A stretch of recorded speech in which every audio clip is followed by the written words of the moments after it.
The small coastal town of Charleston, South Carolina, was known for its quiet streets, old oak trees, and neighbors who still greeted each other by name. In one white two-story house at the end of Willow Lane lived two sisters who were once inseparable. Emily Carter was 4 years older than her younger sister, Sophie. From the day Sophie was born, Emily believed her little sister belonged to her. She carried her around the house, read bedtime stories, helped feed her, and even insisted on sleeping beside her crib during thunderstorms. Their parents often laughed. Those two are going to be best friends forever. For years, they were right. Emily and Sophie shared everything. They shared bedrooms. They shared toys. They shared dreams. Every summer afternoon, they rode bicycles through the neighborhood, built sandcastles on nearby beaches, chased fireflies after sunset, and promised each other they would never let anyone come between them. When Emily was 12 and Sophie was 8, they buried a small metal box beneath the old oak tree in their backyard.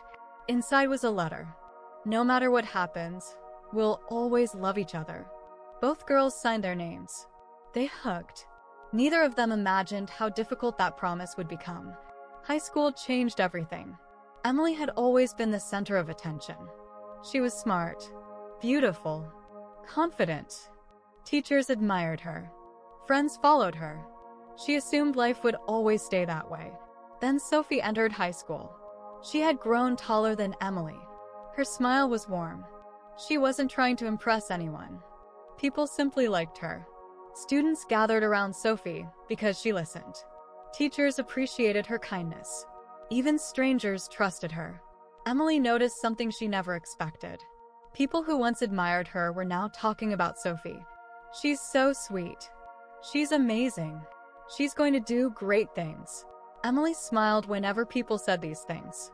But inside, something uncomfortable began growing. Jealousy. She hated herself for feeling it. After all, this was her little sister, the same little girl she once carried on her shoulders. Yet every compliment Sophie received felt like one Emily had lost. One afternoon, Emily overheard two teachers talking. "Sophie reminds me of the kind of student who changes people's lives." Emily stood frozen outside the classroom. No teacher had ever said something like that about her. That sentence stayed with her for weeks. Without realizing it, she started competing. If Sophie earned an A, Emily wanted an A+. If Sophie joined student council, Emily joined more clubs. If Sophie volunteered, Emily volunteered longer. But the harder Emily tried, the more exhausted she became. Meanwhile, Sophie wasn't competing at all. She still looked up to Emily. She still introduced Emily as the coolest big sister ever. Emily smiled each time, but guilt quietly settled into her heart. College pulled them in different directions. Emily attended an elite business school in New York. Sophie studied nursing in North Carolina. Distance gave them peace. Without comparison, they spoke often. Video calls, holiday visits, birthday surprises. For a while, their old friendship slowly returned. Then life happened again. Emily entered the corporate world. She worked 80-hour weeks. She chased promotions, luxury apartments, designer clothes, prestigious titles. She achieved nearly everything she once dreamed of. Yet happiness always seemed one promotion away. Sophie lived differently. She became an emergency room nurse. The pay wasn't extraordinary. The hours were exhausting. But every night she came home believing she'd made someone's life a little better. One Thanksgiving dinner changed everything. Relatives gathered around the table. An elderly uncle raised his glass. "I'm proud of Emily's career." Emily smiled. Then he continued. "But Sophie is the kind of person this world desperately needs." Everyone nodded. Emily forced herself to smile. Inside, old wounds reopened. Again. Always Sophie. Always the kind one. Always the admired one. Years passed. Emily became vice president of a large company. She earned more money than anyone in the family. But she attended fewer birthdays, missed anniversaries, forgot holidays. Work always came first. Sophie stayed close to home. She cared for their aging parents, visited neighbors, helped friends through difficult times. Whenever people spoke about the Carter family, they rarely mentioned Emily's impressive career. Instead, they said, "You're Sophie's sister?" Emily hated hearing those words. For the first time in her life, she began avoiding family gatherings. Then tragedy arrived. Their father suffered a massive stroke. Emily flew home immediately. She walked into the hospital, expecting to take charge.